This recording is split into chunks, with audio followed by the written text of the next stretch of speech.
Et du côté prussien, dans les années 1860, un homme va apparaître, va être nommé, il s'appelle Otto von Bismarck, et Bismarck a une ambition assez forte pour son royaume, c'est de créer l'unification de l'espace germanique. L'espace germanique, à cette époque, on appelait ça la Confédération du Rhin. Elle était présidée par l'Empire austro-hongrois. La Prusse avait toujours des revendications. Les deux États, dans la gestion des affaires allemandes, s'opposaient fréquemment. En 1864, Bismarck, allié, on va dire, aux Autrichiens, entame la conquête de deux territoires considérés comme allemands au détriment du Danemark, le Schleswig et le Holstein. Suite à cela, les deux États, les deux puissances vont trouver des prétextes de discorde et vont s'opposer en 1866. Et en 1866, il y a une victoire éclatante qui va surprendre en quelque sorte l'ensemble du monde, l'ensemble d'Europe. C'est la victoire de Sadowa.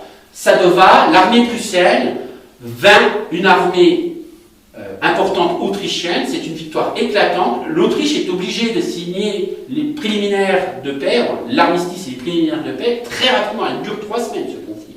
À la grande surprise de Napoléon III notamment, qui voyait dans ce conflit un moyen de s'immiscer dans les affaires allemandes.